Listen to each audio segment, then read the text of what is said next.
দেবীপক্ষে অপহৃত নাবালিকাকে উদ্ধার করে বাড়ি ফেরালো ধুবুলিয়া থানার পুলিশ। পুজোর আগে মেয়েকে ফিরে পেলেন মা। পুলিশ সূত্রে জানা গিয়েছে, গত 9 সেপ্টেম্বর ধুবুলিয়া থানা এলাকার বাসিন্দা 10ম শ্রেণীর এক ছাত্রী হঠাৎ নিখোঁজ হয়ে যায়। অনেক খোঁজাখুঁজির পরেও মেয়েকে না পেয়ে ধুবুলিয়া থানায় অভিযোগ দায়ের করেন নাবালিকার মা। কিন্তু কে বা কারা তাকে অপহরণ করেছিল বা কার সাথে সে গিয়েছে সে বিষয়ে কোনো তথ্য তাদের কাছে ছিল না। তদন্তে নেমে পুলিশ বেশ কয়েকজনের নাম জানতে পারে যারা ওই নাবালিকাকে অপহরণ করতে পারে। তাদের জিজ্ঞাসাবাদ করেই নাবালিকার হদিশ মেলেনি। এরপর পুলিশ জানতে পারে ধুবুলিয়া থানার সিংহাটির বাসিন্দা সাজিদ শেখ তাকে অপহরণ করে নিয়ে গিয়েছে। ওই নাবালিকাকে কর্ণাটকে নিয়ে গিয়ে অসৎ উদ্দেশ্যে আটকে রেখেছে ওই যুবক। এরপরই ধুবুলিয়া থানার পুলিশের একটি দল কর্ণাটকে যায়। সেখানে অভিযান চালিয়ে গত 17 তারিখে ওই নাবালিকাকে উদ্ধারের পাশাপাশি অভিযুক্তকে আটক করে। রবিবার মহালয়ার ভোরে তাদের ধুবুলিয়া থানায় নিয়ে আসা হয়। অভিযুক্তকে কৃষ্ণনগর জেলা আদালতে পাঠানো হয়েছে।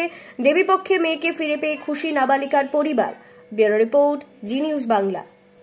সেপ্টেম্বরের 9 তারিখে আমাদের থানাতে একটা অভিযোগ জমা পড়ে যে একজন নাবালিকা তাকে খুঁজে পাওয়া যাচ্ছে না, তার মা অভিযোগ জমা করে।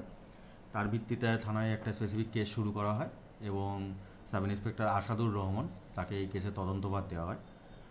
প্রথমে তদন্তে বেশ কিছুজন সন্দেহভাজনের নাম আমাদের সামনে উঠে আসে। এরপরে ম্যানুয়াল এবং টেকনিক্যাল সোর্স ব্যবহার করে আমরা জানতে পারি যে সাজিদ শেখ বলে একজন সিংহাটিতে বাড়ি, সেই নাবালিকাকে ভুল বুঝিয়ে অপহরণ করে নিয়ে গেছে এবং পরবর্তীতে আরও জানতে পারা যায় যে সে ওই নাবালিকাকে নিয়ে কর্ণাটকে চলে গেছে।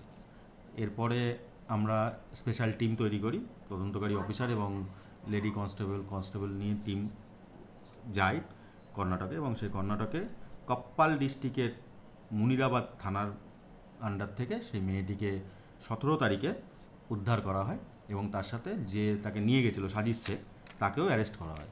এরপরে ওইখানে যা যা লিগাল প্রসিডিওর মেনটেন করতে হয় আমাদের সেগুলো কমপ্লিট করে আমাদের টিম ওই আসামি এবং মেয়েটাকে নিয়ে ওখান থেকে রওনা দেয় এবং আজ সকালবেলা ভোরবেলা তারা থানায় এসে পৌঁছায়।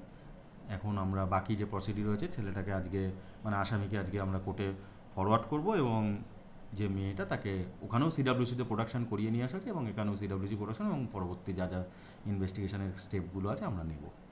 আমি পুলিশের অভিযোগ করেছিলাম, সেখান থেকে পুলিশ আমার পুজোর আগে মেয়েকে উদ্ধার করলো। আমি এই পেয়ে খুব খুশি হয়েছি। মা দুর্গা বাড়িতে ফিরে আসে, আমার মেয়েও আমার কাছে ফিরে এসছে, এতে আমি খুব আনন্দিত, খুশি।